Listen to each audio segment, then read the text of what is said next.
破执与止言，龙树中观与维特根斯坦哲学的跨文明对话。Breaking cling and holding silence.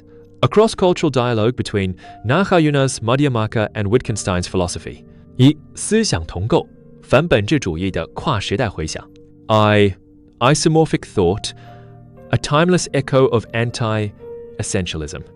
In the history of cross-cultural philosophy, Nagarjuna, the founder of Indian Madhyamaka Buddhism, and Ludwig Wittgenstein, the towering figure of 20th century analytic philosophy, EMERGE, as a rare pair of critical thinkers united by anti-essentialism, therapeutic method, and the recognition of language's inherent limits. Nagarjuna dismantles the attachment to svabhava inherent existence through the prasanga reductio ad absurdum method, aiming for the pacification of conceptual proliferation.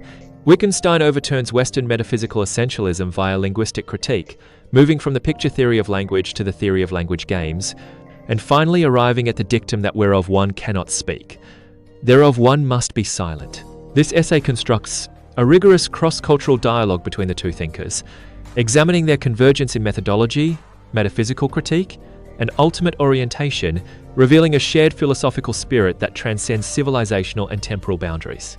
二、核心批判，破自性质与消解本质主义。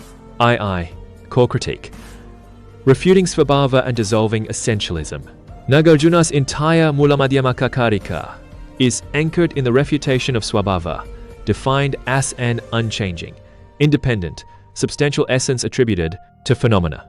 He argues that all dharmas arise through dependent origination, pratitya samutpada, devoid of fixed self-nature, and rejects the four extreme views Katush call of existence, non-existence, permanence, and annihilation. For Nagarjuna, the root of suffering and delusion lies in the mind's compulsive clinging to essentialist identities, a conceptual fabrication that distorts the true nature of dependent arising. Wittgenstein's philosophical project parallels this rejection of essentialism, first in his early Tractatus Logico-Philosophicus and more radically in his later philosophical investigations. In his later work, he introduces the concept of family resemblance to dismantle the search for a single, universal essence in categories such as game, language, or meaning. He demonstrates that no common essential property unites all instances of a category. Instead, overlapping similarities bind them together, much like the features of a family. This directly mirrors Nagarjuna's deconstruction of svabhava. Both thinkers deny the existence of fixed, independent essences, exposing essentialism as a cognitive or linguistic illusion. As J. Garfield notes, the two form a cross-cultural alliance in anti-essentialism, rejecting the foundationalist metaphysics that has dominated both Indian and Western philosophy. 三、方法论契合，归谬破执与语言治疗。3. Methodological convergence, reductio ad absurdum, and linguistic therapy. Nagarjuna employs the PRASANGA method, a purely negative dialectic that refutes opposing views by exposing their internal contradictions without positing any positive metaphysical thesis of his own.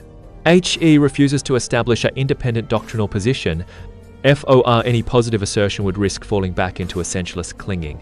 His sole purpose is to dissolve dogmatic claims and pacify conceptual proliferation, prapanyika upashama, freeing the mind from the tyranny of reified concepts. Wittgenstein's later philosophy adopts an analogous therapeutic methodology, framing philosophy not as a system-building discipline, but as a form of conceptual therapy. He argues that traditional metaphysical problems arise not from genuine mysteries, but from the misuse of language when words are torn from their ordinary contexts in language games and forced into abstract, metaphysical usage. The philosopher's task is to treat these linguistic confusions, returning words to their practical, everyday employment and dissolving pseudo-problems, rather than solving them. This without position critique mirrors Nagarjuna's prasanga. Neither thinker seeks to construct a new metaphysical system, but to eliminate the delusions that give rise to philosophical distress. 4. 终极指归，离言绝相与对不可说者的沉默。Ultimate orientation, transcending discourse and holding silence on the ineffable. Nagarjuna affirms that the ultimate truth, Paramartha Satya, of dependent arising and emptiness is transcendent of language and conceptual thought. He states that the Buddha's teaching is free of elaboration, unspoken, unconstructed, and that the true nature of reality cannot be captured by words or concepts. Emptiness, shunyata, is not a negative entity or a higher essence, but the absence of inherent existence, a state that manifests only when conceptual clinging ceases. This is the middle way, avoiding both the extremes of substantialism and nihilism. Wittgenstein's early and late thought converges on the ineffability of ultimate significance. In the Tractatus, He draws a sharp line between the sayable, empirical facts, scientific propositions, logical structures, and the unsayable, ethics, aesthetics, the meaning of life, the form of language, and the world. He concludes that we must remain silent about the unsayable, even as it manifests itself in our experience and actions. In his later work, this silence persists as the recognition that the foundations of language games and forms of life lie beyond justificatory speech. Like Nagarjuna's ultimate truth, these foundational dimensions are shown, not said. DT. SUZUK, I observe that this commitment to silence aligns WITTGENSTEIN with the MADHYAMAKA and ZEN Buddhist emphasis on the cessation of words and speech, a shared recognition that the highest truth eludes propositional expression. 5. 世俗与圣意，语言游戏与二谛中道。V. Conventional and ultimate truth. Language games and the middle way of two truths. Narayana's doctrine of the two truths, Sufriti Satya and Paramartha Satya, reconciles conventional reality with ultimate emptiness. Conventional truth affirms the practical validity of everyday language, dependent arising, and social interaction, while ultimate truth reveals the emptiness of all inherent existence. It does not reject conventional discourse, but rejects the reification of conventional concepts as ultimately real. THIS middle way honors ordinary experience while transcending essentialist clinging. Wittgenstein's theory of language games and forms of life embodies an identical middle path. He does not reject ordinary language. On the contrary, he defends its coherence and practical validity within its proper contexts.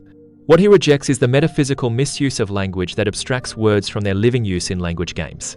Conventional linguistic usage corresponds to Nagarjuna's conventional truth, while the silence regarding the unsayable parallels the ultimate truth's transcendence of discourse. Both thinkers avoid the extremes of nihilism, rejecting all conventional validity, and absolutism, reifying concepts as ultimate reality, upholding a balanced stance that honors the practical while affirming the ineffable. 6. 结语，跨文明的批判智慧 VI. Conclusion. A cross-cultural legacy of critical wisdom. Narayana and Wittgenstein, separated by millennia and distinct intellectual traditions, stand as twin pillars of critical philosophy, united by their rejection of essentialism, their therapeutic, non-doctrinal method, and their reverence for the ineffable. Nagarjuna's Madhyamaka dismantles the clinging to swabhava through dependent origination and emptiness, leading to the pacification of conceptual proliferation, WITTGENS. TEI and the linguistic philosophy dissolves metaphysical illusion through the critique of language use, leading to silence on the unsayable. Their dialogue demonstrates that the philosophical pursuit of freeing the mind from delusion, recognizing the limits of conceptual thought, and honoring both the practical and the transcendent is a universal human endeavor. In an age of dogmatic assertion and conceptual rigidity, their shared wisdom offers a timeless middle way, to let go of essentialist clinging and to hold silence before the limits of speech.